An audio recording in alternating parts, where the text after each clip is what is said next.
Who says Valentine's Day is only about pink hearts and kisses?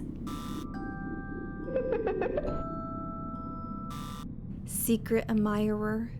About 3 years ago, I had a secret admirer, but it ended up being a lot more malicious than it sounds.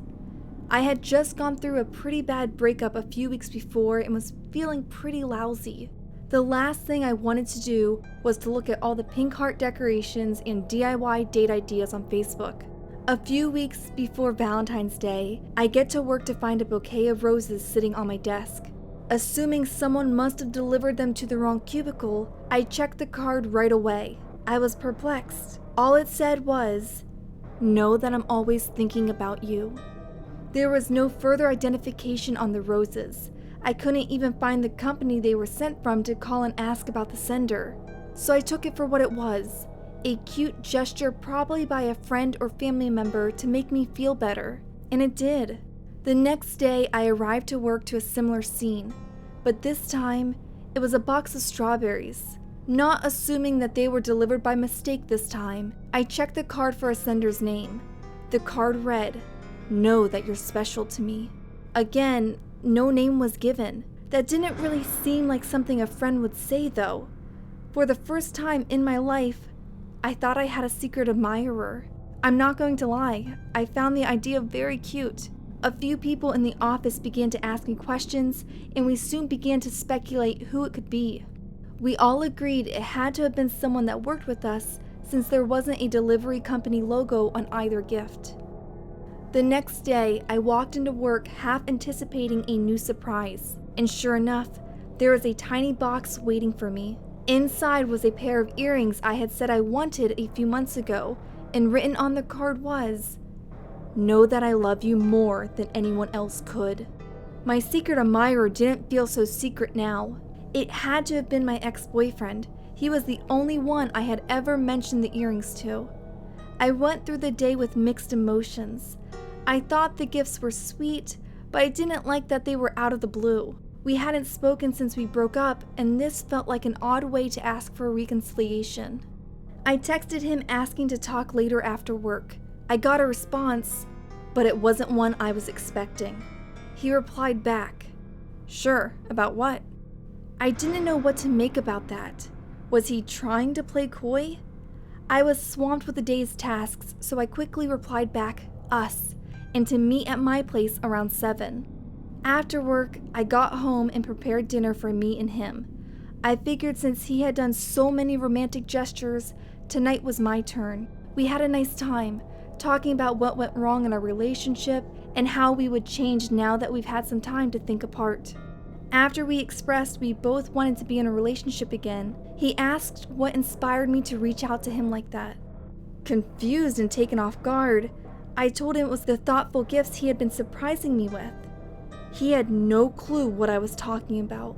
I was a bit freaked out considering the last gift was so personal, but he got my mind off of it by saying he was grateful for the mistake, and our conversation continued onto a different topic.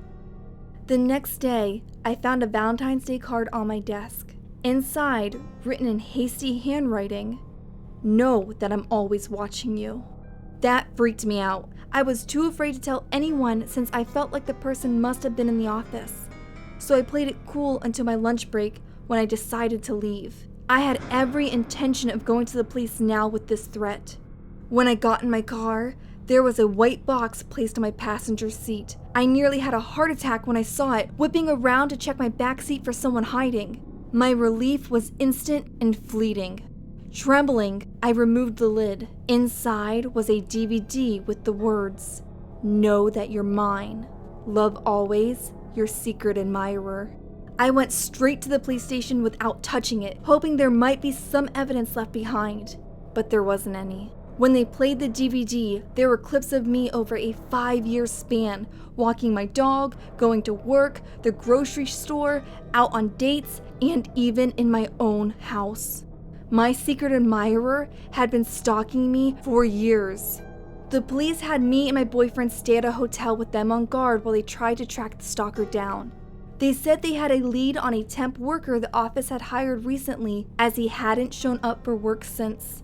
On Valentine's Day, After being cooped up in the hotel room for a week, we decided it would be safe to venture down to the hotel's restaurant for a date. It would be a nice distraction from the unnerving situation.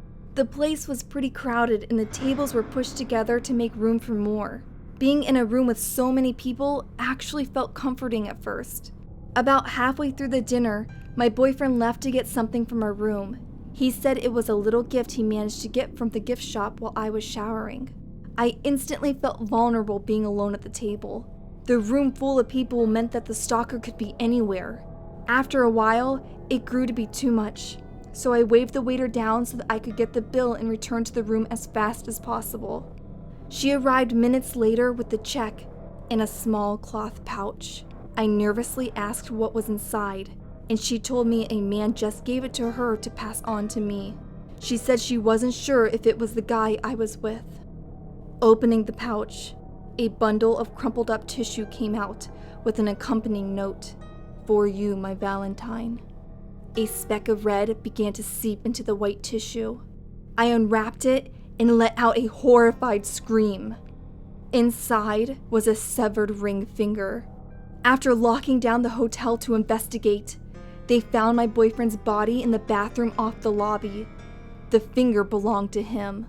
The killer has yet to have been found, but they're pretty certain it was the coworker, as they uncovered a lot of his documents were forged and that the car he left behind and his apartment were all registered in different names. Even after showing me his picture, I couldn't recall ever having a conversation with him or seeing him outside the office. It's been 3 years, and every Valentine's Day, I wait in fear for another surprise gift to show up at my door. Thank you guys so much for watching today's video. If you liked it, please give it a big thumbs up, and don't forget to hit the notification button down below so that you are notified when the next video goes live. And if you would like to see some more creepy stories, as always, there is a video right here that'll take you to some more nightmare fuel. And until next time, keep up the radness, and I'll see you real soon. Bye!